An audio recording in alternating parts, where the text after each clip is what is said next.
ഓം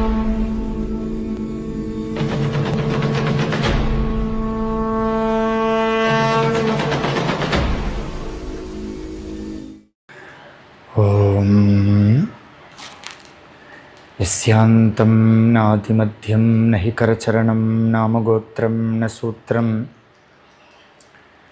no ജാതിർനൈവ വർണ്ണാ ന ഭവതി പുരുഷോ നാനപുംസം ന ച സ്ത്രീം നാകാരം നോ വികാരം നഹി ജനിമരണം നാസ്തി പുണ്യം ന പാപം തത്വം നോ തത്വമേകം സഹജസമരസം സദ്ഗുരും തം നമാമി. സദാശിവസമാരംഭാം ശങ്കരാചാര്യമധ്യമാം അസ്മദാചാര്യപര്യന്താം വന്ദേ ഗുരുപരമ്പരാം. സകലനിഗമഗീതാം ബ്രഹ്മവിദ്യാം വിശുദ്ധാം നിജഗുരുരമണേഷ്ഠാം ശങ്കരാചാര്യകുഷ്ഠാം ദദതി കരുണയാ യേ പ്രൗഢഗംഭീരവാചാ രമണചരണതീർത്ഥാൻ ദേശികാൻ താൻ നമാമഃ. ഹൃദയകുഹരമധ്യേ കേവലം ബ്രഹ്മമാത്രം ഹി അഹം അഹം ഇതി സാക്ഷാദാത്മരൂപേണ ഭാതി. ഹൃദി വിഷമനസാ സ്വം ചിൻവദാ മജ്ജദാ വാ പവനചലനരോധാദാത്മനിഷ്ഠോ ഭവത്വം. ശാരദാ ശാരദാംഭോജവദനാ വദനാംബുജേ സർവദാ സർവദാസ്മാകം സന്നിധിം സന്നിധിം ക്രിയാത്. ഹരി ഓം. ഹൃദയകുഹരമധ്യേ കേവലം ബ്രഹ്മമാത്രം ഹി അഹം അഹം ഇതി സാക്ഷാത് ആത്മരൂപേണ ഭാതി. ഹൃദി വിഷമനസാ സ്വം ചിൻവദാ മജ്ജദാ വാ പവനചലനരോധാദാത്മനിഷ്ഠോ ഭവത്വം.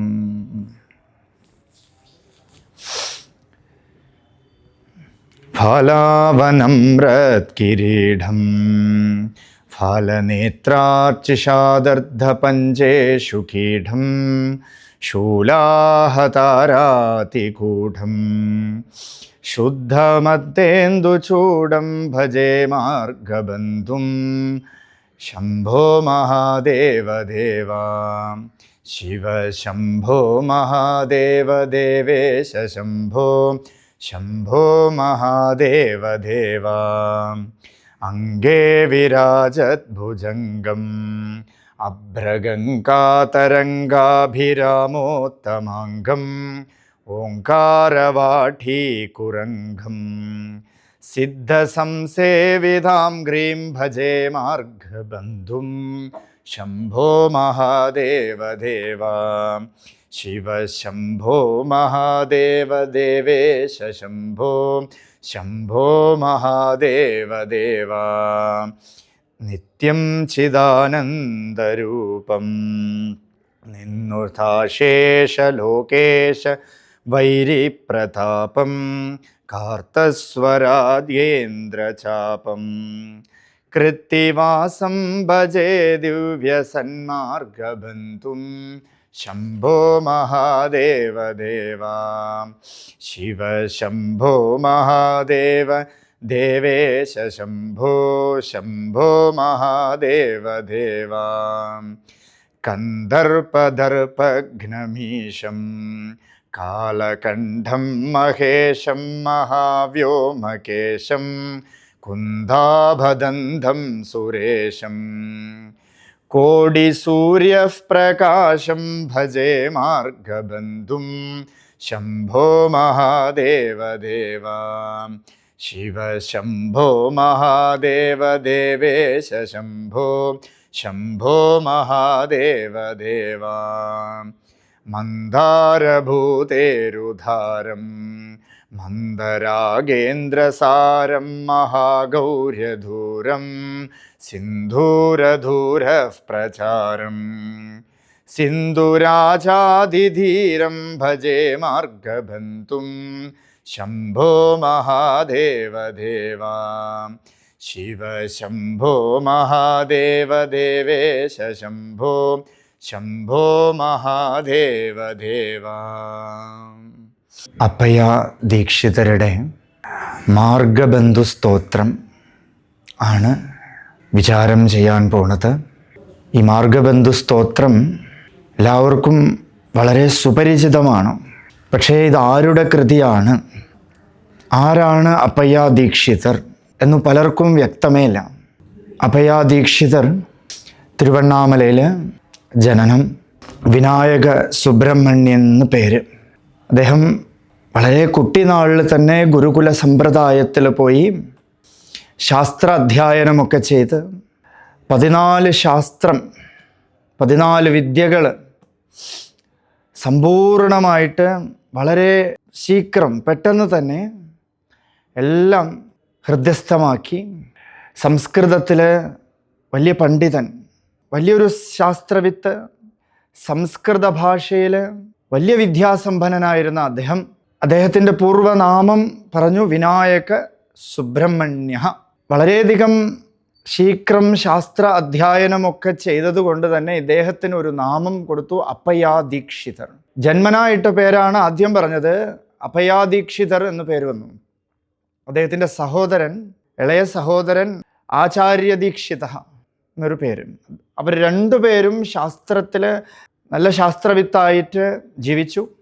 പല രാജ്യങ്ങളും, അന്ന് പല രാജ്യങ്ങളായിട്ട് ഇരുന്നു.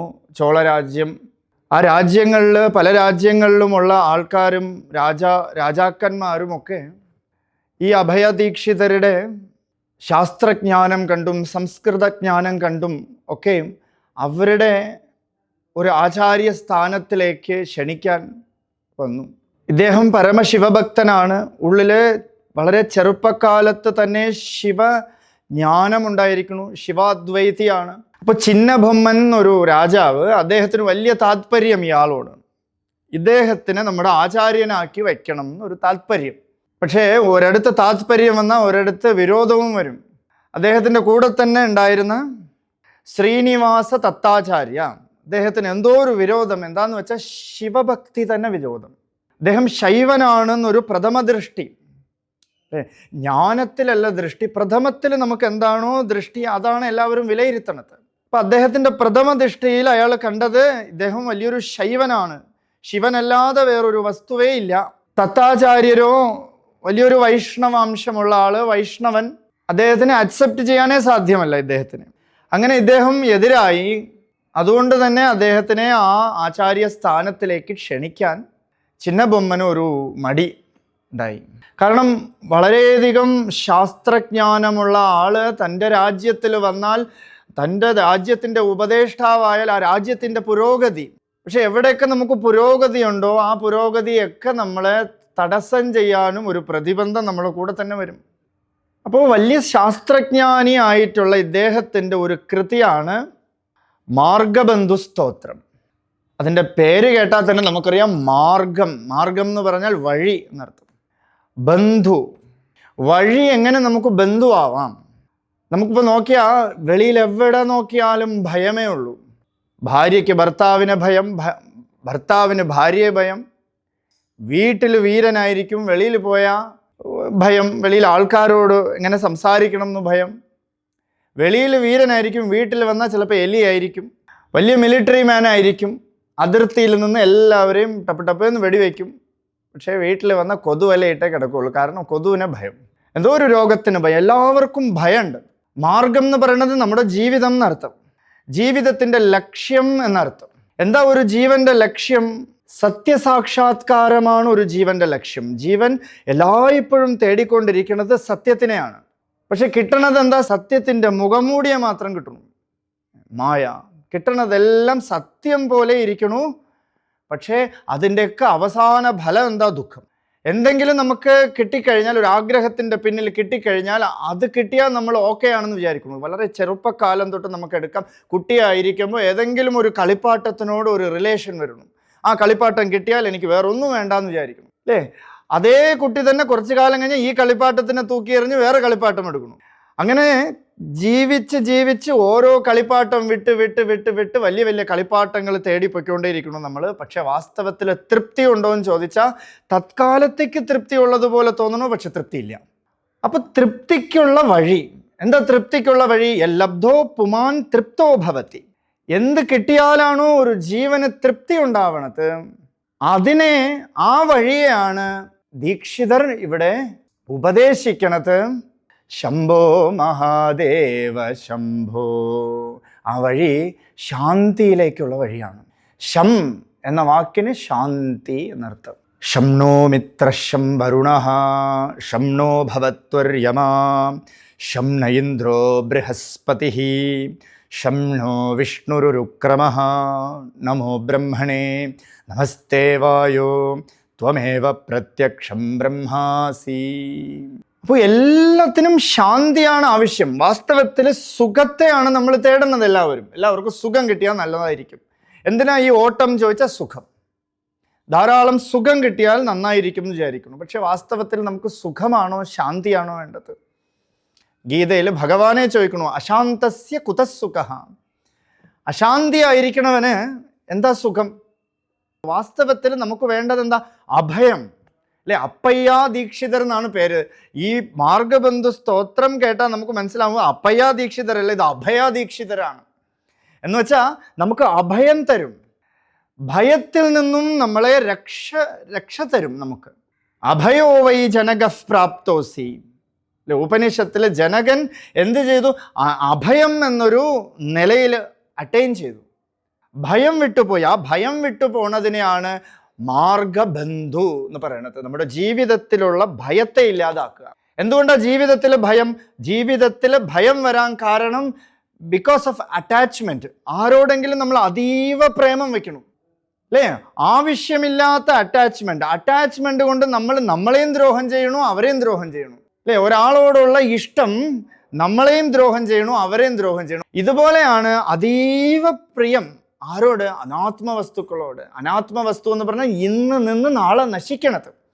ശരീരത്തിനോടൊരു അറ്റാച്ച്മെന്റ്.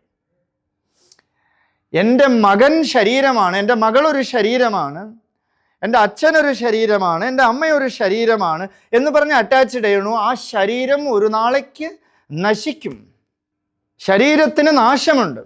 ഓരോ അണുനിമിഷവും നാശം സംഭവിച്ചുകൊണ്ടേയിരിക്കുന്നു. ശങ്കരാചാര്യരുടെ ഒരു ശ്ലോകത്തിൽ പറയണു, ആയുർനശ്യതി പശ്യതാം പ്രതിദിനം യാവക്ഷയം യൗവനം.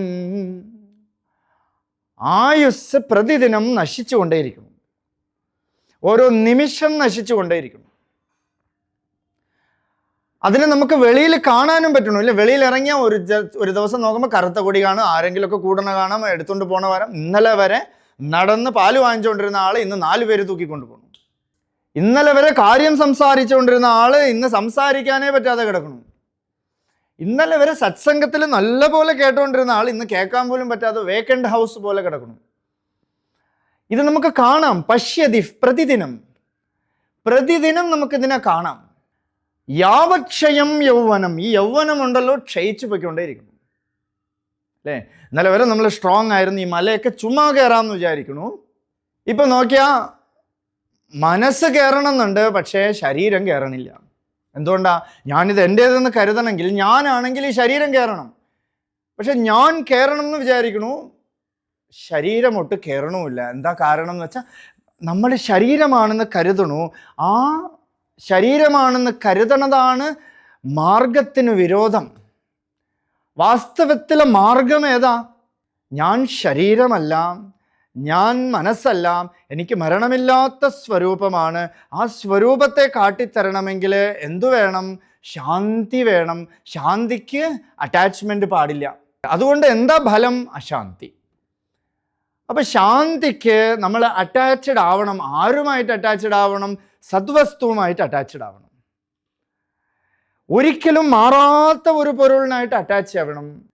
അത് ആരായി മാറാത്ത പൊരുള്?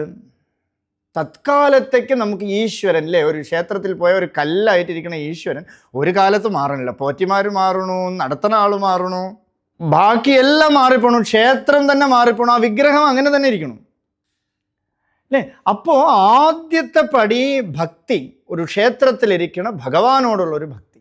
ആ ഭഗവാനോടുള്ള ഭക്തി നോക്കൂ, ആ കല്ല് സംസാരിക്കാൻ തുടങ്ങിയാൽ നമ്മൾ അതൃപ്തരായി പോകും. കാരണം എത്ര പേരോട് സംസാരിക്കും അല്ലേ? ഡോക്ടർ വന്ന് പ്രാർത്ഥിക്കണു, ഡോക്ടറുടെ പ്രാർത്ഥന എന്താ? എൻ്റെ ഹോസ്പിറ്റൽ ഫുള്ള് രോഗികളാവണേ അല്ലേ? അല്ലെ, ഡോക്ടർ വന്നിട്ട് വേറൊന്നും പ്രാർത്ഥിക്കൂലല്ലോ. എന്തിനാ രോഗികളാവണത്? ഇയാൾക്ക് ചികിത്സ ചെയ്ത് പൈസ വാങ്ങിക്കാൻ അല്ലേ? ഇതേപോലെ ഒരു രോഗി വന്ന് പ്രാർത്ഥിക്കും, എൻ്റെ രോഗം ഭേദമാവണം, എനിക്ക് രോഗമേ വരാതിരിക്കണേ. രണ്ടും വിരുദ്ധം അല്ലേ? ഭഗവാൻ സംസാരിച്ച് തുടങ്ങിയാൽ ഒരാളുടെ ആളാവും, മറ്റൊരാളുടെ ആളാവും. ഭഗവാനോ എല്ലാത്തിനും സാക്ഷിയായിരിക്കണം. അതൊരു പടി, ഒരു അറ്റാച്ച്മെന്റ് സത്വസ്തുവിലേക്ക് വയ്ക്കാൻ, മാറാത്ത പൊരുളിലേക്ക് വയ്ക്കാൻ. നമ്മൾ എവിടെയോ കേട്ടിരിക്കണു ഈശ്വരൻ മാറാതിരിക്കണു, നമ്മളൊക്കെ മാറിക്കൊണ്ടേയിരിക്കണം. അപ്പൊ ആ ഈശ്വരനോടൊരു ഭക്തി, ആ ഭക്തിയുടെ ആദ്യ പടി, ആദ്യം ഒരാൾ ഭക്തിയിൽ പോണത് ശാന്തിക്ക് വേണ്ടിയിട്ടാണ്. അധ്യാത്മത്തിലേക്ക് ഒരു ജീവൻ കാലെടുത്ത് വയ്ക്കുന്നത് വാസ്തവത്തിൽ അവന് ശാന്തിക്ക് വേണ്ടിയിട്ടാണ്. എന്ത് കിട്ടിയാൽ അവന് തൃപ്തിയാവും. ആരൊക്കെ പറയുന്നുണ്ട് ഭക്തിയിൽ തൃപ്തി ഉണ്ട് എന്ന് പറയണു, അങ്ങനെ പോയി ഭക്തി ചെയ്യണം. ശങ്കരാചാര്യർ ഭക്തിക്കൊരു ഡെഫിനിഷൻ കൊടുത്തത് സ്വസ്വരൂപ അനുസന്ധാനം ഭക്തിരിത്യ വിധീയത്തെ. എങ്ങനെയാ ഈ ഭക്തി എന്ന് നമ്മൾ നോക്കിയാൽ അല്ലെ, നമുക്ക് ഒരു ശിവലിംഗത്തിനോട് ഭക്തി, ഒരു മുസൽമാന് വന്ന ആ ശിവലിംഗത്തിനോട് ഭക്തിയേ ഇല്ല. എന്താ എനിക്കൊരു ഭക്തി, അയാൾക്കൊരു ഭക്തി അല്ലേ? കാരണം തൻ്റെ ഉള്ളിലിരിക്കണ ഒരു സത് പൊരുളിനെ ശിവലിംഗത്തിൽ കൊണ്ടുവച്ചിട്ട് ഭക്തി ചെയ്യണം. എൻ്റെ ഉള്ളിലിരിക്കണ പ്രിയം, എൻ്റെ ഉള്ളിലിരിക്കണ ആ ചൈതന്യത്തിനെ കൊണ്ട് എൻ്റെ മകനിലോ മകളിലോ വീടിലോ എൻ്റെ അമ്പലത്തിലോ കൊണ്ടുവച്ചിട്ട് ഞാൻ ശാന്തമായിരിക്കണം. അതിനെന്തെങ്കിലും കോട്ടം വന്നാൽ എനിക്ക് അശാന്തി വരണം. ചൈതന്യാർക്യ സമാരാധ്യ ചൈതന്യ കുസുമപ്രിയ. ലളിതാ സഹസ്രനാമത്തിൽ ദേവിക്ക് ഒരു നാമം ചൈതന്യ അർക്യ സമാരാധ്യ. ചൈതന്യം കൊണ്ട് കൊടുക്കണ അർക്യം കൊണ്ട് അത് സമാരാധ്യമായിരിക്കണം. എൻ്റെ ഉള്ളിലെ ചൈതന്യത്തിനെ കൊണ്ട് ഒരു വസ്തുവിൽ വയ്ക്കണത് കൊണ്ടാണ് അതിന് സമാരാധ്യത അല്ലെ? ഇപ്പോൾ ഈ ക്യാമറ ഉണ്ട്, ഇവിടെ ഇരിക്കുന്ന ആൾക്കാരിൽ ഞാൻ എൻ്റെ ഉള്ളിലിരിക്കുന്ന സത്തിനെ കൊണ്ട് വച്ചാൽ അതിന് ചൈതന്യം വരണു. അല്ലാത്ത ടൈമിൽ നമുക്കിതിന് ആവശ്യമേ ഇല്ല. ഈ സത്ത് ഏതിനോടൊക്കെയോ സംഘം ചെയ്ത് നിൽക്കണോ അത് സത്തായി തീരണോ. ഭഗവാൻ രമണ മഹർഷി തിരുവണ്ണാമലയിൽ വലിയൊരു യോഗി, എല്ലാവർക്കും അറിയാം. അദ്ദേഹത്തിനോട് ഒരു ജ്യോതിഷി, ശാസ്ത്രികൾ മാമ എന്നൊരു ജ്യോതിഷി, അന്നത്തെ കാലത്ത് ഒരു 80 വർഷം മുമ്പ് വരയ്ക്കും ആ ടൈമിൽ നല്ല രീതിക്ക് ശാസ്ത്രം, പ്രശ്നശാസ്ത്രത്തിൽ നല്ലൊരു ശാസ്ത്രവിത്തായിട്ടുള്ള ആള്, എന്ത് കാര്യവും കണ്ടുപിടിച്ച് കൊടുക്കുന്ന ആള്, ഒരു നാൾ പൂജ ചെയ്തുകൊണ്ടിരുന്നപ്പോൾ ഒരു കോളിംഗ് ബെല്ല് കേട്ടു. അപ്പോൾ ഭാര്യ അങ്ങോട്ട് പോയപ്പോഴേ പറഞ്ഞു, ഇത് അപ്പുറത്തെ വീട്ടിലെ ആളാണ്, അവരുടെ നവരത്ന മോതിരം ഒന്നും ആരും എടുത്തിട്ടൊന്നും പോയിട്ടില്ല, വേലക്കാരനെ ചുമ്മയിട്ട് അടിക്കൊന്നും വേണ്ട, അത് ആ വാഴയുടെ വടക്കു ഭാഗത്തായിട്ട് വീണ് കിടപ്പുണ്ട്, നല്ലപോലെ നോക്കിയെടുത്തോളൂ എന്ന് ആളെ കാണാതെ പോലും പ്രശ്നം പറയുന്ന ആള് ഒരു നാളേക്ക് തിരുവണ്ണാമലയിൽ രമണ മഹർഷിയെ കാണാൻ പോയി.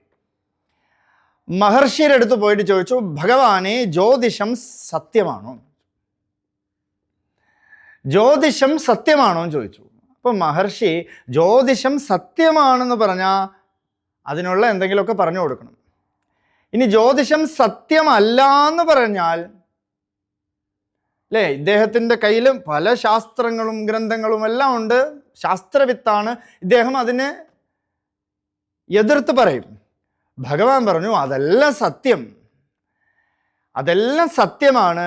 എങ്ങനെ സത്യമായി? നിന്റെ ഉള്ളിലെ സത്യത്തിനെ കൊണ്ട് അതിൽ വച്ചതുകൊണ്ട് അത് സത്യമായി. സത്യസ്യ സത്യം ഋതസത്യനേത്രം.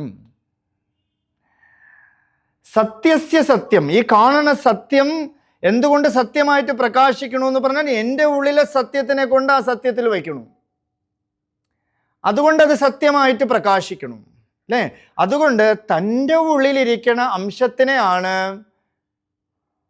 വെളിയിലൊരു വിഗ്രഹത്തിൽ കൊണ്ടുവച്ചിട്ട് നമ്മൾ ആരാധിക്കണത്.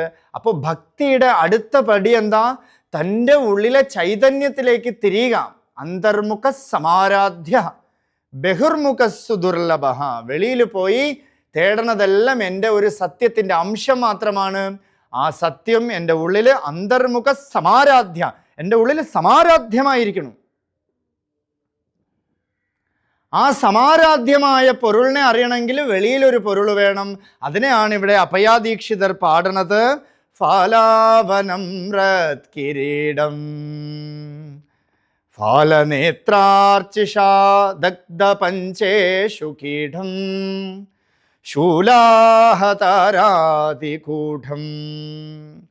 ശുദ്ധമർദ്ദേന്ദുചൂഢം ഭജേ മാർഗബന്ധും ശംഭോ മഹാദേവ ദേവ ശിവ ശംഭോ മഹാദേവ ദേവേശ ശംഭോ ശംഭോ മഹാദേവ ദേവ. ഫാലാവനമ്രത് കിരീടം. ഭഗവാൻ നല്ല പ്രകാശമാനമായിട്ടുള്ള കിരീടം വെച്ചുകൊണ്ടിരിക്കുന്നു. അത്ര ഭഗവാന്റെ ക്രൗൺ, കിരീടം, അത് വളരെ പ്രകാശം. എന്താ? സൂര്യകോടി പ്രഭ, സൂര്യന്റെ പ്രകാശം പോലെ ജ്വലിച്ചു കൊണ്ട് നിൽക്കുന്നു. ആ ജ്വലനം ഒരിക്കലും നശിക്കുകയില്ല. ആ പ്രകാശത്തോടുകൂടി ഇരിക്കണു ഭഗവാന്റെ കിരീടം, നമ്രത് കിരീടം. ഫലനേത്രാർച്ചിഷാ ദഗ്ധ പഞ്ചേഷു കീടം. ആ പ്രകാശമാനമായിട്ടുള്ള നേത്രം, ഭഗവാന്റെ നേത്രം എന്ത് ചെയ്യണു? അർച്ചിഷാ ദഗ്ധ പഞ്ചേഷു കീടം. പ്രകാശമാനമായിട്ടുള്ള ആ കണ്ണ്, ആ കണ്ണ് എന്ത് ചെയ്യണു? പഞ്ചേഷു കീടം. പഞ്ചേഷു, പഞ്ചഹ എന്ന് പറഞ്ഞാൽ പ്രപഞ്ചം, പ്രകർഷേണ 5. ഈ കാണപ്പെടുന്ന വസ്തുവാകുന്ന കീടം, ഭഗവാന്റെ മുമ്പിൽ ഈ കാണപ്പെടുന്ന ജഗത്ത് ഒരു കീടമാണത്. അപ്പൊ നമ്മളൊക്കെ എത്ര ഉണ്ടെന്ന് ആലോചിച്ച് നോക്കൂ. ഈ കാണപ്പെടുന്ന ജഗത്ത് ഭഗവാന് വെറും കീടമാണ്. ഭഗവാന്റെ ശരീരം എന്താ? ബ്രഹ്മാണ്ഡവ്യാപ്തദേഹ ബസിതഹിമരുജാധാസമാനാഭുജംഗൈഃ. ഭഗവാന്റെ ശരീരം ബ്രഹ്മാണ്ഡവ്യാപ്തദേഹ. ഈ ബ്രഹ്മാണ്ഡം മുഴുവൻ നിറഞ്ഞു നിൽക്കുന്ന ശരീരം. ഭഗവാന്റെ മുടി പോലും വ്യോമകേശ, ഈ ആകാശം പോലെ നീണ്ടു നിൽക്കണ, വ്യോമം പോലെ ആകാശം പോലെ നീണ്ടു നിൽക്കണ മുടി, ഭഗവാന്റെ കേശം. പഞ്ചേഷു കീടം. അപ്പൊ ഭഗവാന്റെ നേത്രം എന്ത് ചെയ്യണു? ഭഗവാൻ നമ്മളെ നോക്കിയാൽ, അക്ഷരമണമാലയിൽ എന്നൊരു പാട്ടില്, കണ്ണുക്ക് കണ്ണായി കണ്ണിன்றி കാണുനേ കാണുവത് എവർ പാർ അരുണാചല. രമണ മഹർഷിയുടെ അക്ഷരമണമാലയിൽ എന്നൊരു പാട്ടില് കണ്ണുക്ക് കണ്ണായി, കണ്ണിനും കണ്ണായിരുന്നൊരു പൊരുള്, കണ്ണിன்றி കാണുനേ കാണുവത് എവർ പാർ അരുണാചല. കണ്ണില്ലാത്തപ്പോഴും കാണുന്നത് ആരാണ്? എവർ പാർ അരുണാചല. അരുണാചലനും എന്നെ നോക്കുക, ഭഗവാനും എന്നെ നോക്കുക. അപ്പോ ഭഗവാന്റെ ദൃഷ്ടി എങ്ങനെയാ? ഭഗവാന്റെ ദൃഷ്ടി ഈ ദഗ്ധ പഞ്ചേഷു കീടം, ഈ പഞ്ചകീടങ്ങളെ ഇല്ലാതാക്കണം. എന്ന് വെച്ചാൽ ഈ പ്രപഞ്ചത്തിനെ ഇല്ലാതാക്കണം ഭഗവാൻ. പ്രപഞ്ച ഉപശമം ശാന്തം അദ്വൈതം ശിവം. ഭഗവാൻ പ്രപഞ്ചത്തിനെ മുഴുവൻ ഇല്ലാതാക്കി കളയണു. എന്ന് വെച്ചാൽ പ്രപഞ്ചം എന്ന് പറയുന്നത് മായയാണ്. പ്രപഞ്ചത്തിനെ ദേവി ഭഗവാന്റെ ശരീരത്തിൽ കൊണ്ടുപോയി വസ്ത്രമണിയിച്ചതുപോലെ അണിയിച്ചിരിക്കുന്നു. ഈ ബ്രഹ്മത്തിനെ ധരിച്ചിരിക്കുന്നു. ഭഗവാന്റെ ശരീരത്തില് ഈ പ്രപഞ്ചം ധരിക്കപ്പെട്ടിരിക്കുന്നു. അതുകൊണ്ടാണ് ഭഗവാന്റെ ശരീരത്തിൽ നോക്കൂ, നാഗമുണ്ട്, ആ പുലിത്തോല്, എല്ലാ വസ്തുക്കളും ഉണ്ട് പ്രപഞ്ചത്തിൽ. ഗംഗ, സരസ് ഒഴുകണു. പ്രപഞ്ചം മുഴുവൻ ഭഗവാനെ മൂടിയിരിക്കുന്നു. ഭഗവാനോ ഹൃദയേ ശിവസ്തിഷ്ഠതു. ന്യാസത്തില് ഭഗവാനെ പറയണു, ഹൃദയേ ശിവസ്തിഷ്ഠതു. ഹൃദയത്തില് ശിവൻ ഇരിക്കുന്നു. ഹൃദയം എന്ന് പറഞ്ഞാൽ ഹൃദി അയം, അയം ആത്മാ, അഹം അയമാത്മാ ബ്രഹ്മ. ഒരു മഹാവാക്യം. ആത്മാവ് അയം മേ ഹസ്തോ ഭഗവാൻ അയം മേ ഭഗവത്തരഃ. ആത്മാവ് ആനന്ദത്തിന്റെ സ്വരൂപമാണ്. ആനന്ദമായിട്ട് ആത്മാവ് ഇരിക്കണു. അയം ആത്മാ, അതാണ് ഹൃദയം. ഹൃദയത്തിലാണ് ഭഗവാൻ ഇരിക്കണത്. ആ ഭഗവാൻ എന്ത് ചെയ്യണു? പഞ്ചേഷു കീടം ഇഷുഹു പഞ്ച ഇഷു. ഇഷു എന്ന് പറഞ്ഞ കയ്യിലിരിക്കണ അമ്പ്. ഭഗവാൻ രുദ്രത്തില് തുടങ്ങുമ്പോ തന്നെ നമസ്തേ രുദ്രമന്യവഹുതോ തൈഷവേ നമഃ, നമസ്തേ അസ്തു ധന്വനേ ബാഹുഭ്യാമുദതേ നമഃ, യാ തൈഷു ശിവതമാ ശിവം ബഭൂവതേ ധനുഃ,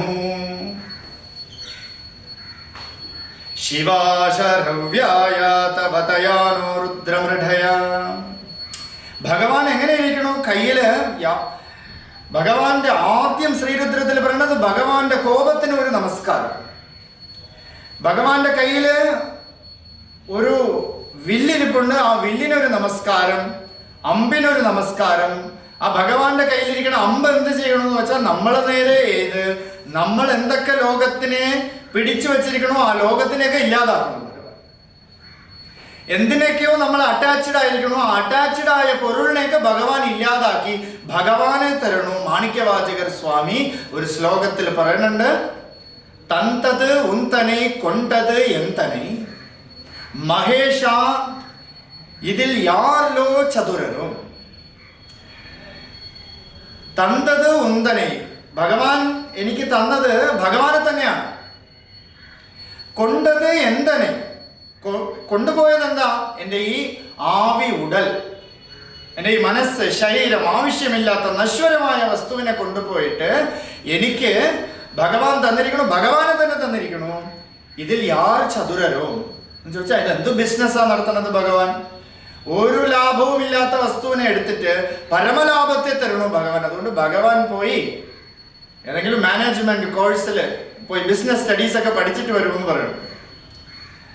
അപ്പോൾ ഭഗവാന്റെ നേത്രം, ഭഗവാന്റെ ദൃഷ്ടി, എങ്ങനെ ഭഗവാന്റെ ദൃഷ്ടി വരും? ഭഗവാനോടുള്ള അതിപ്രേമം കൊണ്ടുവരും, ഭഗവാനോടുള്ള ഭക്തി കൊണ്ടുവരും. അല്ലേ? ഭഗവാനോടുള്ള പ്രേമം നമ്മൾ വാസ്തവത്തിൽ വേറൊരു വസ്തുവിനോടും ഇല്ലാതെ ഭഗവാനോട് പ്രേമിച്ച ഭഗവാൻ നമ്മളെ പ്രേമിക്കും. ഇതാണ് ഭക്തിയുടെ രഹസ്യം. അതുകൊണ്ട് ഭഗവാൻ എങ്ങനെയാ പ്രേമിക്കണത് എന്ന് വെച്ചാ ഭഗവാൻ ആ അമ്പ് എടുത്തു വിടും. എന്താ അമ്പ്? ഉപനിഷത്തെ പറയണു, പ്രണവോദനു ശരൈഹി ആത്മാ ബ്രഹ്മതല്ലക്ഷ്യമുച്യതേ. ഭഗവാന്റെ കയ്യിലിരിക്കുന്ന ധനുസ് എന്താ? പ്രണവം. പ്രണവമാകുന്ന ധനുസ്, അതില് ശരൈഹി ആത്മാ, ഈ മനസ്സ്, എൻ്റെ ഈ ശരീരം, മനസ്സ്, ഈ മനസ്സിനെ നമ്മൾ എങ്ങടാ ലക്ഷ്യമാക്കി വിടേണ്ടത്? ബ്രഹ്മതല്ലക്ഷ്യമുച്യതേ. ബ്രഹ്മത്തിലേക്ക് ലക്ഷ്യം വയ്ക്കുക. ആ ബ്രഹ്മത്തിലേക്കുള്ള ലക്ഷ്യത്തിന് പ്രതിബന്ധമാണ് ശരീരം, മനസ്സ് ഒക്കെ. അപ്പൊ ഈ മനസ്സിനെ ബ്രഹ്മത്തിലേക്ക് ലക്ഷ്യമാക്കി വിട്ടാൽ പിന്നെ മനസ്സേ ഇല്ല. ഇതാണ് ഭക്തിയുടെ ഒരു ലക്ഷണം. സ്വസ്വരൂപ അനുസന്ധാനം. സ്വരൂപത്തിനെ അനുസന്ധാനം ചെയ്യാം. അനുസന്ധാനം ചെയ്യാൻ നമുക്ക് മനസ്സ് വേണം. അനുസന്ധാനം ചെയ്ത് സിദ്ധമായാൽ, നിധിധ്യാസനം ചെയ്താൽ, നിധി കിട്ടിയ അവിടെ ആ നിധി മാത്രമേ ഉള്ളൂ. അറിഞ്ഞ മനസ്സുമില്ല, അറിഞ്ഞവനുമില്ല, സാധകനുമില്ല, സാധനയുമില്ല, വസ്തു മാത്രം പ്രകാശമായിരിക്കും. അതാണ് പഞ്ചേഷു കീടം. ഈ പ്രപഞ്ചത്തിനെ കാണണമെങ്കിൽ നമുക്ക് ഇന്ദ്രിയം വേണം, പ്രപഞ്ചത്തിനെ കേൾക്കണമെങ്കിൽ നമുക്ക് ഇന്ദ്രിയം വേണം. ഈ ഇന്ദ്രിയത്തിനെ ഇല്ലാതാക്കുന്നു. പഞ്ചവക്ത്രാതി സംസ്ഥിതായേ നമഃ, ചതുർവക്ത സംസ്ഥിതായേ നമഃ. ലളിതാ സഹസ്രനാമത്തിൽ പടിയായിട്ട് നമ്മൾ നോക്കിയാൽ ഓരോ ചക്രത്തിലും ഓരോ ഇന്ദ്രിയത്തിന്റെ ശക്തി കുറഞ്ഞുകൊണ്ടിരിക്കുന്നു. അപ്പൊ ഇന്ദ്രിയത്തിന്റെ ശക്തി കുറയ്ക്കലാണ് സാധന. അല്ലാതെ വെളിയിൽ നിന്ന് എന്തെങ്കിലും കുണ്ടലിനി ശക്തി എന്ന് പറഞ്ഞ് വെളിയിൽ നിന്ന് എന്തെങ്കിലും കിട്ടുന്നതല്ല. കുണ്ടലിനി നമ്മുടെ സ്വരൂപമാണ്. കുണ്ടലിന അനുഭൂതി നമ്മുടെ സ്വരൂപമാണ്. ആ സ്വരൂപത്തിനെ അറിയണമെങ്കിൽ ഈ ഇന്ദ്രിയ ശക്തി കുറയണം. അതാണ് പഞ്ച ഇന്ദ്രിയങ്ങൾ. ഈ പഞ്ച ഇന്ദ്രിയങ്ങളുടെ ശക്തി കുറയണം. കാമ ക്രോധശ്ച ലോഭശ്ച ദേഹേ തിഷ്ഠന്തി തസ്കരാഹ.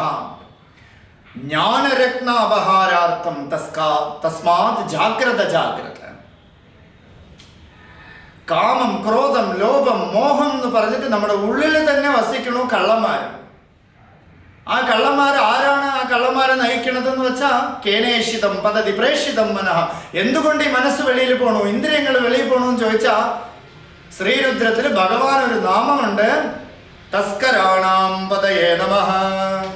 കള്ളന്മാർക്കും അധിപൻ ഭഗവാനാണ്. ഈ കള്ളന്മാർക്ക് വീര്യം വരണമെങ്കിലും ഭഗവാൻ വേണം. ഒരു സാധനാ പദ്ധതിയിലുള്ള ഒരു സത്യമാർഗത്തിലുള്ള ഒരു ജീവൻ, ഈ സത്യമാർഗത്തിലുള്ള ജീവൻ എന്ത് ചെയ്യണമെന്ന് വെച്ചാൽ ഈ കള്ളം നിലനിൽക്കണമെങ്കിലും സത്യം വേണം എന്ന് പറഞ്ഞ ഈ കള്ളത്തിനെ തള്ളിക്കളഞ്ഞ് സത്യത്തിനെ എടുക്കുന്നു. അത് വാസ്തവത്തിൽ ആരുടെ പ്രവൃത്തിയാ? ഭഗവാന്റെ പ്രവൃത്തിയാണ്. സൃഷ്ടികർत्री ബ്രഹ്മരൂപ, ഗോത്രീ ഗോവിന്ദരൂപിണി, സംഹാരിണീ രുദ്രരൂപ, തിരോധാനകരി ഈശ്വരി. അല്ലെ, 4 അവസ്ഥകളും ആരുടെ കയ്യിലിരിക്കുന്നു? ദേവിയുടെ കയ്യിലിരിക്കുന്നു, ശക്തിയുടെ കയ്യിലിരിക്കുന്നു. സൃഷ്ടികർत्री, സൃഷ്ടി ചെയ്യണു ദേവി. ബ്രഹ്മരൂപമാർന്ന് സൃഷ്ടി എന്ന കൃത്യം ചെയ്യണു ദേവി.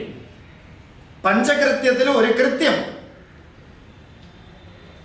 ഗോത്രീ ഗോവിന്ദരൂപിണി, നമ്മൾ നിലനിർത്തി കൊണ്ടുപോകുന്നതും ആ ശക്തി തന്നെയാണ്. അല്ലെ, ഒരു സൃഷ്ടിക്ക് ശക്തി വേണം, നിലനിർത്താൻ ശക്തി വേണം, സംഹാരത്തിനും ഒരു ശക്തി വേണം. അല്ലെ, നമ്മളെക്കാളും ഇപ്പൊ നമ്മൾ ഫോറസ്റ്റിലൊക്കെ നോക്കിയാ ഒരാടിനെ പിടിക്കാൻ ഒരു ശക്തി, ഒരു ബലമായിട്ടുള്ള പൊരുൾ വന്ന് അതിനെ പിടിക്കും, അതിലും ബലമായിട്ടുള്ള പൊരുൾ പിടിച്ചതിനെ പിടിക്കും. അല്ലേ, അന്നഗും ഹി ഭൂതാനാം ജ്യേഷ്ഠം. അന്നത്തിന് മൃത്യു എന്നൊരു നാമമുണ്ട്. അല്ലെ, അന്നത്തെ തന്നെയാണ് കഴിച്ചുകൊണ്ടിരിക്കുന്നത്. അതുകൊണ്ട് ശരീരത്തിനെ തന്നെയാണ് കഴിച്ചുകൊണ്ടിരിക്കുന്നത്. ഇല്ലേ, ഇപ്പൊ നോക്കിയ കോഴി, ആട് എല്ലാവരും കഴിക്കണില്ലേ? എന്താ, ശരീരത്തിനെ തന്നെ കഴിക്കണു, പ്ലാന്റ്സിനെ കഴിക്കണു. അതും എന്താ, ജീവനാണ്, അതും അന്നമാണ്. ഏതസ്മാദാകാശ സംഭൂതഃ ആകാശാത് വായുഃ വായോരഗ്നിഃ അഗ്നേരാപഃ അദ്യഃ പൃഥിവീ പൃഥിവ്യാമോഷധയഃ ഓഷധേഭ്യോ അന്നം അന്നാത് പുരുഷഃ. അന്നം തന്നെയാണ് അന്നത്തിനെ കഴിച്ചുകൊണ്ടിരിക്കുന്നത്. അപ്പൊ അന്നത്തിനൊരു നാമം മൃത്യു. അപ്പോ എല്ലാത്തിനെയും കഴിക്കണ ഒരു മൃത്യുസ്വരൂപമായിട്ട് ഉള്ളിൽ ഭഗവാൻ ഇരിക്കണു. എന്താ, ഈ പഞ്ചകീടങ്ങളെയും വിഴുങ്ങാൻ വേണ്ടി ഇരിക്കണു ഭഗവാൻ. പഞ്ച ഇന്ദ്രിയങ്ങളെ ഉൾവലിക്കാൻ വേണ്ടി ഇരിക്കണു ഭഗവാൻ. പഞ്ച ഇന്ദ്രിയങ്ങളെയും വിഴുങ്ങിയിട്ടാണ് നമ്മൾ രാത്രി ഡീപ് സ്ലീപ്പിൽ ഒരു സ്റ്റേറ്റിൽ പോണത്. ഈ പഞ്ച ഇന്ദ്രിയങ്ങളെയും വിഴുങ്ങണു. എന്താ, ഭഗവാൻ അങ്ങനെ ഒരു നാമം എന്ന് പറഞ്ഞ മൃത്യഭേ സ്വാഹ, മൃത്യഭേ സ്വാഹ. ഭഗവാന്റെ നാമമാണ് മൃത്യു. ഭഗവാൻ തന്നെ ഒരു ശാന്തി തരണം. മൃത്യു ഒരു തത്കാല ശാന്തി, വീണ്ടും ജനിക്കും. ദേഹിനോസ്മിൻ യഥാ ദേഹേ കൗമാരം യൗവനം ജര തഥാ ദേഹാന്തരഃ പ്രാപ്തിഃ. ഈ കൗമാരം, യൗവനം, ജര അതുപോലെ തന്നെയാണ് തഥാ ദേഹാന്തരഃ പ്രാപ്തി. ഈ ദേഹത്തിൽ വിട്ട് വേറെ ദേഹം എടുക്കണത്. അപ്പൊ മൃത്യു കൂടെ ലിമിറ്റഡ് ആണ്. കുറച്ചു നേരത്തേക്ക് ശാന്തിയെ തരണു, അത് കഴിഞ്ഞാൽ ഉടൻ അടുത്ത ശരീരത്തിൽ പോയി പ്രവേശിക്കണു. ഗീതയിൽ ഭഗവാനെ പറയണു ഉപദേശം. അതുകൊണ്ട് തന്നെ ധീരസ്തത്രന മുഹ്യതേ. ധീരന്മാർ എന്ത് ചെയ്യണു? മോഹിക്കണേയില്ല. മോഹമാണ് ജന്മത്തിന് കാരണം. ആ മോഹത്തിന് കാരണമായിരിക്കുന്നതാണ് ഈ പഞ്ചേഷു കീടം, ഈ പഞ്ചകീടങ്ങൾ. ആ പഞ്ചകീടങ്ങളെ ഭഗവാന്റെ അമ്പിലൂടെ വിടുന്നു, ഇല്ലാതാക്കണു. ഒരു സാധകന്റെ അഭിമാനത്തെ ഇല്ലാതാക്കണു സദ്ഗുരു, അഭിമാനത്തിനെ ഇല്ലാതാക്കണു സാക്ഷാത് പരമേശ്വരൻ. ശുദ്ധമാക്കിയെടുക്കണം. കീടങ്ങളിൽ കീടനാശിനിയാണ് ഭഗവാൻ. യാതേ രുദ്ര ശിവ തനു ശിവ വിശ്വാഹവേഷജി.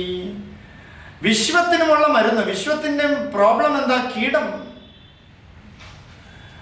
പാപമാണ്. പാപത്തിനെ ഇല്ലാതാക്കുന്നു. കീടനാശിനിയാണ് ഭഗവാൻ. യാതേ രുദ്ര ശിവ തനൂര ഘോര പാപകാശിനി. പാപത്തെ ഇല്ലാതാക്കുന്നു ഭഗവാൻ. അല്ലേ, ആ പാപത്തെ ഇല്ലാതാക്കണു. എങ്ങനെ ഇല്ലാതാക്കണു? ആ ഭക്തി ചെയ്യൂ, ഭഗവാനോട് ഭക്തി ചെയ്യൂ. ഭഗവാന്റെ നേത്രം തുറക്കും. ഭഗവാന്റെ കണ്ണുകൊണ്ട് നമ്മളെ കാണും. ആ ടൈമില് വേറെ ഒന്നിനും അവിടെ നിൽക്കാൻ സാധ്യമല്ല. പ്രപഞ്ച ഉപശമം. മാണിക്യവാചകർ സ്വാമി 63 നായന്മാരിൽ പെടില്ല അദ്ദേഹം 63 ശേഷം വന്നതാണ് എന്ന് പറയുന്നുണ്ട്. അതിനും മുന്നേ വന്നതാണെന്നും പറയുന്നുണ്ട്. ആ മാണിക്യവാചകർ സ്വാമിയെ അരിമർദ്ദന പാണ്ഡ്യൻ കുതിര വാങ്ങാൻ വേണ്ടി വിട്ടു. നല്ല കുതിരകൾ വേണം രാജധാനിയിൽ. ഇദ്ദേഹം മന്ത്രിയാണ്. മന്ത്രിക്ക് ധാരാളം കാശ് കൊടുത്തു, സ്വർണങ്ങളെല്ലാം കൊടുത്തു വിട്ടു. ഇദ്ദേഹം മധുരയില് തിരുപ്പുറംതുറയിൽ പോയപ്പോൾ ഒരു സിദ്ധനെ കണ്ടു. ഒരു വൃക്ഷച്ചുവട്ടില് സാക്ഷാത് ദക്ഷിണാമൂർത്തിയെ പോലെ ഇരിക്കുന്നു. സാക്ഷാത് ദക്ഷിണാമൂർത്തിയെ പോലെ മൗനത്തില് ഒരു കൗബീനധാരിയായിട്ട്, രുദ്രാക്ഷധാരിയായിട്ട് ഒരു ജീവൻ അങ്ങനെ ഇരിക്കുന്നു. ഇത് കണ്ട് ആകർഷിതമായി അടുത്തേക്ക് പോയി എന്ത് സ്ഥിതി എന്നറിയില്ല. അടുത്ത് പോയി ഇരുന്നു പോയി. ഇദ്ദേഹം എന്തൊക്കെയോ ഉപദേശിച്ചു. ആ ഉപദേശം എന്തെന്നൊന്നും ആർക്കും ഇപ്പൊ വ്യക്തമല്ല. ഇദ്ദേഹം ഉപദേശിച്ചു, കുറെ കാലം അവിടെ നിന്നു. ഇദ്ദേഹം എല്ലാം മറന്നുപോയി. സാക്ഷാത് പരമേശ്വരനെ, സാക്ഷാത് ഈശ്വരനെ കണ്ട കുക്കർ ഓൺ ചെയ്തോ, വീടടച്ചോ, വീട് ലോക്ക് ചെയ്തോ, വീട്ടിൽ ആരെങ്കിലും ഉണ്ടോ ഇല്ലയോ, ഇതെല്ലാം മറന്നു പോണു. എന്താ? പ്രപഞ്ച ഉപശമം. പ്രപഞ്ചം മുഴുവൻ ഉപശമിച്ചു പോകും. ഭഗവാൻ വരുമ്പോൾ പ്രപഞ്ചം പോണു, പ്രപഞ്ചം വരുമ്പോ ഭഗവാൻ പോണു. ഇതാണ് മായ. അറിയാൻ ഈ മായ സമ്മതിക്കുകയില്ല. എന്താ? മായ ആരാ? ഭഗവാന്റെ പത്നിയാണ് അല്ലേ? ഈ പതിമാരുടെ അടുത്തൊക്കെ ആർക്കെങ്കിലും സ്നേഹം ഉണ്ടെങ്കിൽ പത്നിക്ക് വലിയ കുശുമ്പ് വരും അല്ലേ? ഭർത്താവിൻ്റെ അടുത്തൊക്കെ ആർക്കെങ്കിലും നല്ല സ്നേഹം ഉണ്ടെങ്കിൽ ഭാര്യയ്ക്ക് എന്താ കുശുമ്പ് വരും? എന്ത് ചെയ്യും? പതുക്കെ ഡൈവേർട്ട് ചെയ്ത് അവരെ കുറ്റമൊക്കെ ഭർത്താവിൻ്റെ അടുത്ത് പറഞ്ഞ് എങ്ങനെയെങ്കിലും മാറ്റാൻ നോക്കും അല്ലേ? അപ്പോ ഈ മായയെ മാറ്റണമെങ്കിലും ആര് വേണം? ഭഗവാൻ തന്നെ വിചാരിക്കണം അല്ലേ? ഭഗവാൻ പറയാണ് ഇയാൾ എനിക്ക് പൂർണ്ണ വിശ്വാസമാണെന്ന് പറഞ്ഞാൽ പതുക്കെ മായ മാറിത്തരും. പതുക്കെ മായ വഴിമാറിത്തരും. അപ്പോൾ മായയെ നീക്കാനും ഭഗവാൻ വേണം. മായയെ നീക്കണമെങ്കിൽ നമ്മൾ എന്ത് ചെയ്യണം? ദൃഢനിശ്ചയത്തോടുകൂടി ഭഗവാനിലിരിക്കണം. അതിനെയാണ് ഇവിടെ ഭഗവാനോടുള്ള ഭക്തിക്ക് ഒരു രൂപം വേണം. ആ രൂപം എന്ത് ചെയ്യണു? നാരായണി നാഥരൂപ നാമരൂപ വിവർജിത. ലളിതാ സഹസ്രനാമത്തില് നാരായണി ദേവി നാരായണിയായിട്ട് ഒരു നാമരൂപമായിട്ടിരിക്കണു. നാഥരൂപ നാമരൂപ വിവർജിതം. ഈ നാമം രൂപം ഒക്കെ മാറിപ്പോകണം.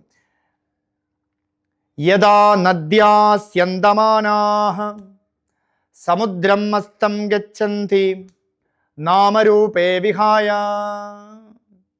ഗംഗ എന്ന് പേര്, യമുന എന്ന് പേര്, ബ്രഹ്മപുത്ര എന്ന് പേര്, കാവേരി എന്ന് പേര്, പല പേരിൽ പല റിവേഴ്സ് ഉണ്ട്. 7 സപ്ത നദികളെല്ലാം ഉണ്ട്. നമ്മൾ പുണ്യ തീർത്ഥം എന്നെല്ലാം കരുതണു.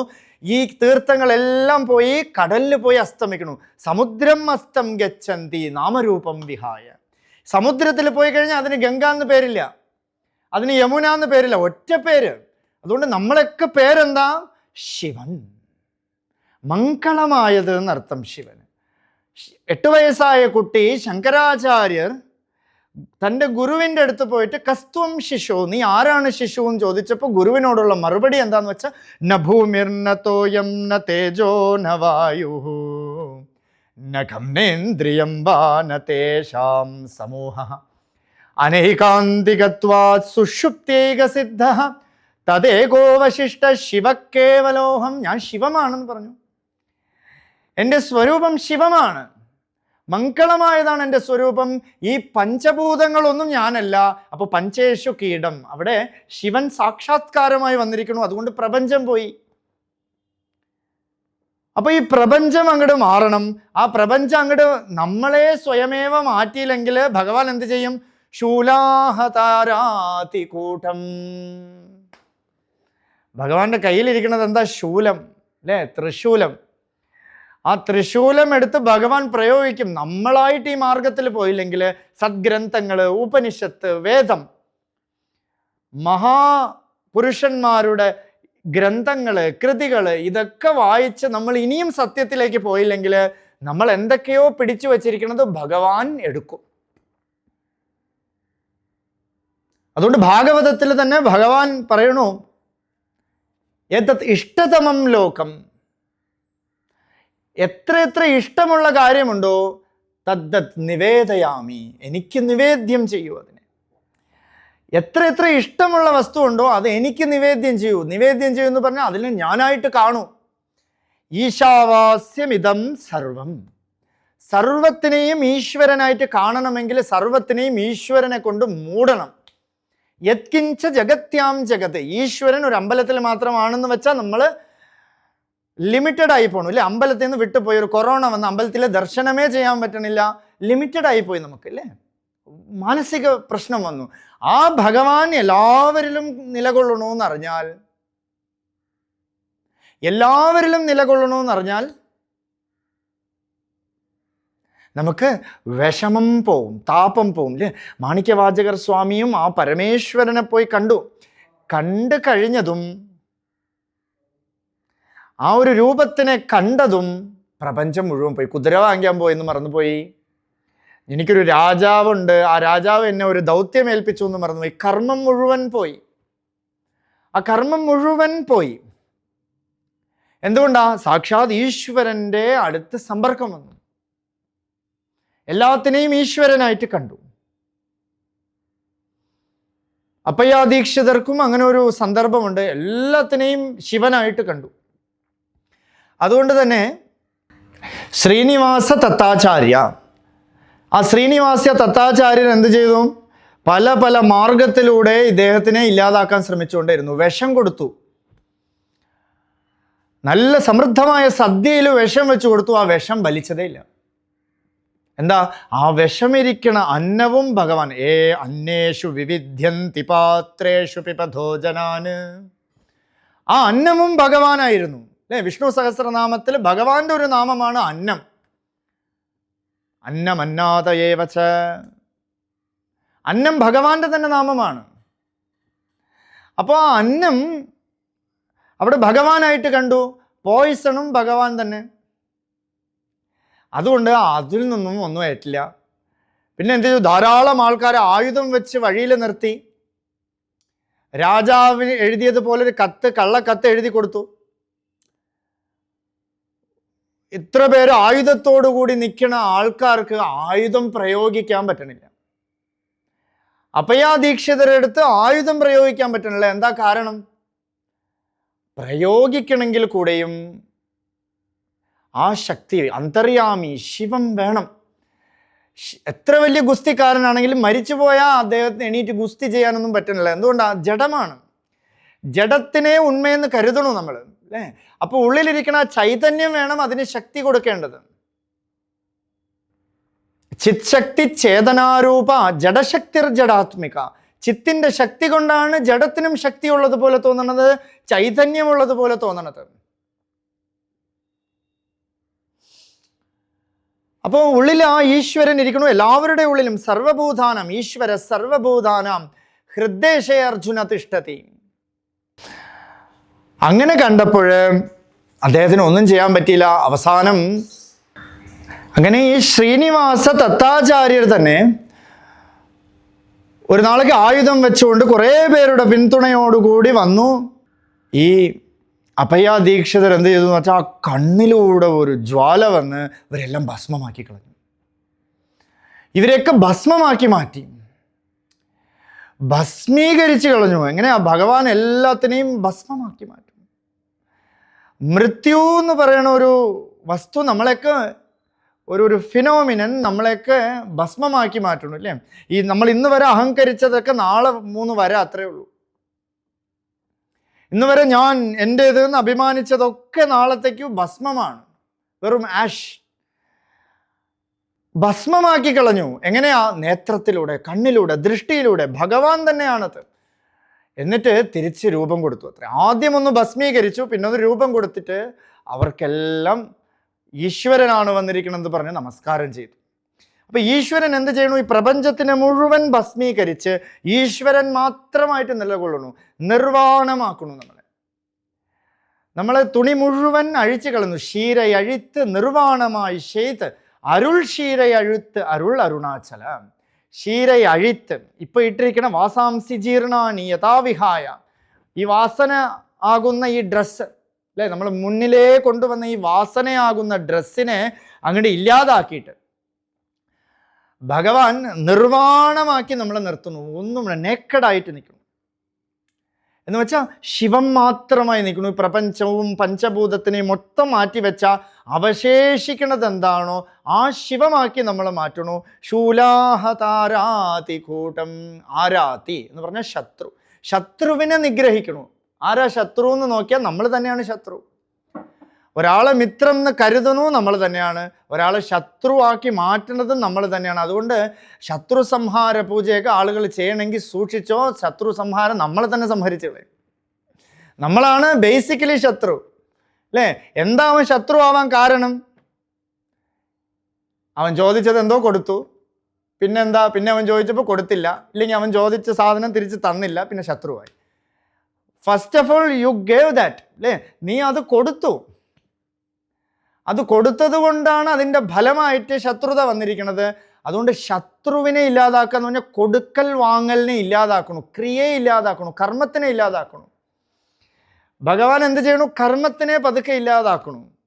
ഉപനിഷത്ത് മന്ത്രമേന്തു ഭിദ്യന്തേ ഹൃദയഗ്രന്ഥി ക്ഷീയന്തേ സർവസംശയാഹ ക്ഷീയന്തേ ച അസ്യ കർമാണി തസ്മിൻ ദൃഷ്ടേ പരാവരേ. എപ്പോൾ ഭഗവാനെ കാണണോ കർമ്മമെല്ലാം അവസാനിച്ചു പോണു, അല്ലേ? കർമ്മമെല്ലാം അവസാനിച്ചു പോയാൽ എന്താ? സന്യാസമായി. ശങ്കരാചാര്യർ സന്യാസത്തിന് തന്നെ ലക്ഷണം പറഞ്ഞു. കാവ്യ ഉടുക്കുന്നതാണോ സന്യാസം ചോദിച്ചാൽ സന്യാസം എന്ന് പറയുന്നത് ജ്ഞാനം സന്യാസ ലക്ഷണം. ജ്ഞാനമാണ് സന്യാസത്തിന് ലക്ഷണമായിരിക്കുന്നത്. രമണ മഹർഷിയുടെ അടുത്ത് ചോദിച്ചു, എന്താ സന്യാസത്തിന്റെ ലക്ഷണം? സന്യാസോ നിർമ്മല ജ്ഞാനം. സന്യാസം എന്ന് പറയുന്നത് നിർമ്മലമായ ജ്ഞാനത്തിനെയാണ് പറയണത്. കാഷായം നച്ചമുണ്ടനം. അതിന് കാഷായവും വേണ്ട, മുണ്ടനോ വേണ്ട അത്രേ, അല്ലേ? കാഷായം തന്നെ, ഒരു കൗബീനം തന്നെ ഒരു കുഴപ്പമാണ്, അല്ലേ? സന്യാസിക്ക് ഒന്നും ആവശ്യമേ ഇല്ല. ഒരു കൗബീനം വെച്ചുകൊണ്ടിരുന്നാൽ കൂടെയും അത് അവന് പ്രതിബന്ധമായിട്ട് വന്നുകൊണ്ടിരിക്കും. കാരണം ഇത് നനച്ചിട്ട് ഉണങ്ങിയോ വിഞ്ഞോ ഇങ്ങനെ ആലോചിച്ചുകൊണ്ടേ ഇരിക്കും, അല്ലേ? അപ്പോൾ കൗബീനം പോലും പ്രതിബന്ധമാണ്, അതുകൂടെ ഇല്ലാതിരിക്കണം. അപ്പോൾ അഭിമാനത്തിൽ ഇതൊന്നും എൻ്റേതല്ല, ഇതെല്ലാം ഈശ്വരൻ്റേതാണ്. ഇപ്പോൾ ചമകം എടുത്ത ചമകം ഉണ്ട്, രുദ്രം ചമകം. വേദത്തിൽ തന്നെ പറയുന്നു. ഈ ചമകം എന്ത് ചെയ്യണമെന്ന് വെച്ചാൽ ചമകത്തിലെല്ലാം എനിക്ക് തരൂ, എനിക്ക് തരൂ, എനിക്ക് തരൂ എന്ന് പറഞ്ഞുകൊണ്ടിരിക്കുന്നു. ശംചമേ മയശ്ചമേ പ്രിയം ചമേ അനുകാമശ്ചമേ കാമശ്ചമേ. ഞാൻ എന്തിനേക്കിനും ആഗ്രഹിക്കണോ അത് തരൂ. ശാന്തിയെ തരൂ, പ്രിയത്തെ തരൂ, ശരീരത്തെ തരൂ, ബലം തരൂ, ശ്രോത്രം തരൂ, അല്ലെ? കണ്ണിനെ തരൂ, കാതിനെ തരൂ, മൂക്കിനെ തരൂ, എല്ലാത്തിനും തരൂ, ജഗത്തിനെ തരൂ, ധനം തരൂ, എല്ലാം പറഞ്ഞിട്ട്. അതുകൊണ്ട് തന്നെ സന്യാസിമാർക്ക് ഒരു സമ്പ്രദായമുണ്ട്, ചമകം ജപിക്കില്ല. പക്ഷെ വാസ്തവത്തിൽ ചമകം എന്ത് ചെയ്യണമെന്ന് പറഞ്ഞാൽ അവസാനത്തിൽ നോക്കിയാൽ കിട്ടിയതിനെല്ലാം യജ്ഞേന കൽപ്പന്താം. കിട്ടിയതിനെല്ലാം കൊണ്ട് യജ്ഞത്തിൽ കൊണ്ട് സമർപ്പിക്കണു, അഗ്നിയിൽ കൊണ്ട് സമർപ്പിക്കണു. അഗ്നയേ സ്വാഹ ഇതം നമമ. ഇതൊന്നും എൻ്റേതല്ല എന്നുള്ളൊരു ഭാവമാണ് സന്യാസം. ഭഗവാൻ വന്നാൽ വേറൊന്നും എൻ്റേതല്ല എന്നുള്ള ഭാവം വരും. ഭഗവാൻ വന്നില്ലയോ ഇതൊക്കെ എൻ്റേതാണ്, ഇതൊക്കെ എൻ്റേതാണെന്നൊരു ഭാവം വരും. അപ്പൊ ഈ ഭാവത്തെ ഇല്ലാതാക്കലാണ് ഭഗവത് ധ്യാനത്തിലൂടെ നടക്കുന്നത്. ആ ഭഗവാൻ എങ്ങനെ ഇരിക്കണു? അശുദ്ധമായ ഒന്നിനെയും ഭഗവാൻ വച്ചിരിക്കുകയില്ല. ഭഗവാൻ ശുദ്ധമാണ്. ശുദ്ധമർദ്ദേന്ദു ചൂടം ഭജേ മാർഗബന്ധും. ഭഗവാൻ ശുദ്ധമാണ്. അർദ്ധേന്ദു ചൂടം.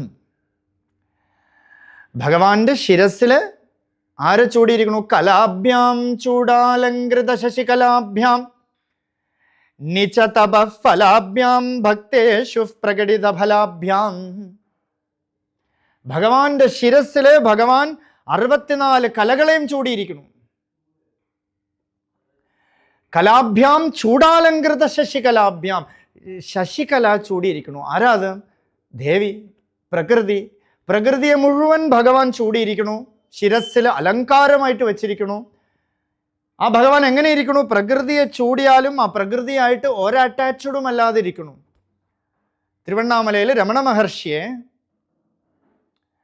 ചിദംബര ക്ഷേത്രത്തിലേക്ക് കൂട്ടിക്കൊണ്ടുവരാൻ വേണ്ടിയിട്ട് 2-3 ഭക്തന്മാർ വന്നിട്ട് ചിദംബരത്തില് ഭഗവാന്റെ നടനമുണ്ട്, ഭഗവാന്റെ ഭക്തി നടനമുണ്ട്. ഭഗവാൻ ശക്തി സമേതമേ ഇരുന്ന് ഭഗവാന്റെ നർത്തനമുണ്ട്. ഇത് കാണാൻ ഭഗവാനെ 63 നായന്മാരെല്ലാം ഭ്രമിച്ചു പോയ ഒരു രൂപമാണ്. ഭഗവാനെ കാണാൻ വരൂ എന്ന് വിളിച്ചപ്പോൾ ഭഗവാൻ ഒരു ശ്ലോകത്തിൽ പറഞ്ഞു, അചലനേ ആകിലും അച്ചബൈ തന്നിൽ അചലയാം അമ്മയെതിരാട് അചല ഒരു ശക്തി ഒടുങ്കിട ഓങ്കും അരുണാചലം എന്ന് അറി. ഒന്നും നിഷേധമല്ല, ഭഗവാൻ പറഞ്ഞു കൊടുത്തു. രമണ മഹർഷി എന്താ പറഞ്ഞതെന്ന് വെച്ചാൽ, അചലനേ ആകിലും, ഭഗവാന്റെ പ്രകൃതം എന്താ? അചലം. പക്ഷെ എല്ലാത്തിനെയും ചലിപ്പിച്ചുകൊണ്ടേയിരിക്കണം. സാകാര നിരാകാര, രണ്ടും വളരെ കോൺട്രഡിക്ഷനാണ്. ഒന്ന് സാകാരം, എല്ലാം ചെയ്യണം. ഒന്ന് നിരാകാരം, ഒന്നും ചെയ്യണില്ല. നമ്മളിപ്പോൾ സൂര്യനെ കാണുന്നു, ഡെയിലി രാവിലെ വരണു അല്ലേ? ഈ സൂര്യനെ കണ്ട ഉടൻ എല്ലാ ചെടികളും സൂര്യകാന്തി എല്ലാം, നമ്മളും ഒന്നും തേജസ്സാവണു. രാവിലെ എഴുച്ച് എവിടെയെങ്കിലൊക്കെ പോകാൻ തോന്നണു, ജോലിക്ക് പോകാൻ തോന്നണു, ഒരു ഊർജം കിട്ടണു. ആ സൂര്യൻ എന്തെങ്കിലും നമുക്ക് ബൂസ്റ്റ് കലക്കി തന്നിട്ടാണോ ഈ ഊർജം കിട്ടുന്നത്? ആ സൂര്യൻ വന്ന് ഈ ചെടിക്കെല്ലാം വെള്ളം ഒഴിച്ചിട്ടാണോ ചെടി വളരണത്? പക്ഷേ അത് സാകാരമാണ്. എല്ലാം സൂര്യൻ്റെ. ഇപ്പൊ ഈ ഇലക്ട്രിസിറ്റി കൂടെ സൂര്യന്റെ പ്രവർത്തനം കൊണ്ടാണ് കിട്ടിയിരിക്കുന്നത്. എല്ലാ പ്രവർത്തനവും, എല്ലാ കർമ്മത്തിൻ്റെയും അധിപനാണ് ആദിത്യൻ. ആ സൂര്യൻ എന്നൊന്നും ചെയ്യണില്ല, സ്വമേധയാ പ്രകാശിച്ചുകൊണ്ടേയിരിക്കുന്നു. പക്ഷേ എല്ലാ കാര്യവും അധ്യക്ഷതയിൽ തന്നെ നടക്കണം. അതുപോലെ ഭഗവാൻ സാകാരനുമാണ്, നിരാകാരനുമാണ്. അപ്പോൾ ഭഗവാൻ അചലനാണ്. അചലനേ ആകിലും ആ ചബൈ തന്നിൽ, ആ സഭൈ ചിത് സഭയിൽ ആരിയ്ക്കണോ? ശക്തി. ശക്തിയുടെ കൂടെ ഡാൻസ് ആടണു ഭഗവാൻ അല്ലെ? ചിത്തില് ശക്തി വരുമ്പോഴാണ് ചിത് ശക്തി ചേതനാരൂപ. ചിത്തിലാണ് ശക്തിയുടെ പ്രഭാവം വരണത്. ആ പ്രഭാവം കൊണ്ട് തന്നെ ഡാൻസ് കളിക്കണു ഭഗവാൻ. അഹം അഹം ഇതി നൃത്യസിപ്പോഹോ തേവതന്തി ഹൃദയം നാമ. ഞാൻ നിത്യം സ്ഫുരിച്ചുകൊണ്ടേയിരിക്കണു നമ്മുടെ ഉള്ളിൽ അല്ലേ? ഡെയിലി എണീറ്റ് കഴിഞ്ഞാൽ രാത്രി ഉറങ്ങണത് വരയ്ക്ക് എത്ര ഞാൻ അത് ചെയ്തു, ഞാൻ ഇത് ചെയ്തു, ഞാൻ ഇത് ജപിച്ചു, ഞാൻ അത് പറഞ്ഞു, ഞാൻ ഇത് കേട്ടു, ഞാൻ ഇതെടുത്തു, ഞാൻ അത് കൊണ്ടുപോയി, ഞാൻ അയാളെ കണ്ടു, ഞാൻ ഇയാളെ കണ്ടു അല്ലേ? എത്ര ഞാൻ എന്നുള്ള ജപമാണ്. മഹർഷിയെ പറഞ്ഞു അഹം അഹമിതി നൃത്യസിപ്പോഹോ. ഉള്ളിൽ അഹം അഹം എന്ന് നൃത്തനം ചെയ്തുകൊണ്ടിരിക്കണം. എന്തുകൊണ്ടാ? വെളിയിൽ പ്രപഞ്ചത്തിന്റെ ശക്തി വന്നതുകൊണ്ട് ഞാൻ ഞാൻ ഞാൻ ഞാൻ എന്നൊരു അഹങ്കാര രൂപത്തില്, ആ ശക്തിയുടെ വൈഭവത്തിൽ നടരാജൻ അല്ലേ? ഭഗവാന്റെ സ്വരൂപം അതല്ല, പക്ഷെ ഡാൻസ് കളിക്കണം. അചലയാം അമ്മയെതിരാട് ശക്തി ഒടുങ്കിട ഓങ്കും അരുണാചലം എന്ന് അറി. അരുണാചലം എന്താന്ന് വെച്ചാൽ ഈ ശക്തിയെ വിഴുങ്ങിയിരിക്കുകയാണ്.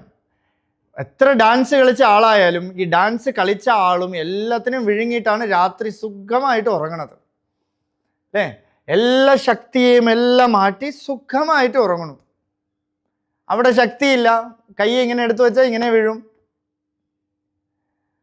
പക്ഷെ അവിടെ ഞാനുണ്ട് അല്ലേ? ശക്തിക്ക് കാരണമായിരിക്കുന്ന പൊരുളുണ്ട്. അതിൻ്റെ സ്വരൂപം എന്താ? ശാന്തമാണ്. അവിടെ ശാന്തിയുണ്ട്. ശിവൻ ശാന്തിയാണ്. ആ ശാന്തിയാകുന്ന സ്വരൂപത്തോടിരിക്കുന്ന ശിവൻ ശക്തി വൈഭവത്തില് ഡാൻസ് കളിക്കണു. ഇവിടെ അരുണാചലം എന്ത് ചെയ്തിരിക്കണു? ശക്തിയെ വിഴുങ്ങി അചല ഒരു ശക്തി ഒടുങ്കിട ഓങ്കും അരുണാചലം എന്ന് അറി. ഭഗവാൻ ശുദ്ധമായിരിക്കണം. ശക്തി വൈഭവത്തിൽ ഇരിക്കണമെങ്കിൽ കൂടെയും ഭഗവാൻ അചലമായിരിക്കണു, ശുദ്ധമായിരിക്കണു. ശുദ്ധമർദ്ദേന്ദു ചൂടം ഭജേ മാർഗബന്ധും. ആ ഭഗവാനെ സ്മരിക്കണത് തന്നെയാണ് മാർഗം ബന്ധുവാവണത്. കാരണം പ്രകൃതി മുഴുവൻ ഭഗവാന്റെ അടുത്തിരിക്കണു. അപ്പോൾ ഭഗവാനെ സ്മരിച്ച പ്രകൃതി മുഴുവൻ നമുക്ക് ബന്ധുക്കളായി. ശങ്കരാചാര്യർ പറഞ്ഞു നമ്മളെ ബന്ധുക്കളൊക്കെ ആരാ? ഭാന്തവ ശിവഭക്താച. ബന്ധുക്കളൊക്കെ ശിവഭക്തന്മാരാണ്. അപ്പൊ അമ്മ മാതാച്ച പാർവതീദേവി പിതാദേവോ മഹേശ്വര ഭാന്തവ ശിവഭക്താച്ച സ്വദേശോ ഭുവനത്രയം. ഈ സ്വദേശം അല്ലേ, ഭുവനം മുഴുവൻ എൻ്റെ സ്വദേശമായ എനിക്ക് എന്ത് പേടിക്കണോ? എൻ്റെ വീട്ടിൽ എന്തെങ്കിലും ഞാൻ പേടിക്കണോ? പേടിക്കേണ്ട ആവശ്യമേ ഇല്ല. ഇതെല്ലാം എൻ്റെ വീടായ എനിക്ക് പേടി വരേണ്ട ആവശ്യമേ ഇല്ല. എല്ലാവരും പേടിച്ച് വീട്ടിനകത്ത് പോയി ഒളിക്കും എന്നല്ലാതെ അല്ലേ? എല്ലാം വീടായ നമുക്ക് എവിടെ ഒളിക്കണം? ഒരിടത്തും ഒളിക്കേണ്ട ആവശ്യമില്ല. എല്ലാം പരമേശ്വരൻ എൻ്റെ പിതാവായ എന്താ കുഴപ്പം? ഈശ്വരന്മാരിൽ ഈശ്വരൻ എൻ്റെ പിതാവ്, ദേവിമാരിൽ ദേവി എൻ്റെ അമ്മ, ബന്ധുക്കളെല്ലാം ശിവഭക്തന്മാർ. അപ്പോൾ നമ്മളൊക്കെ ആരുമായിട്ട് ബന്ധം വെക്കണം എന്ന് പറഞ്ഞാൽ ശിവഭക്തന്മാരുമായിട്ട്, ജ്ഞാനികളുമായിട്ട് ബന്ധം വെച്ചാൽ നമ്മളെ മാർഗം തെളിയും. എല്ലാം ബന്ധുക്കളായ മാർഗം ബന്ധുവാകും. നമുക്ക് സന്മാർഗം വേണം. ആ മാർഗത്തെയാണ് അപ്പയ്യ ദീക്ഷിതർ ഇതിലൂടെ ഉപദേശിക്കണത്. തുടർന്ന് നമുക്ക് അടുത്ത സത്സംഗം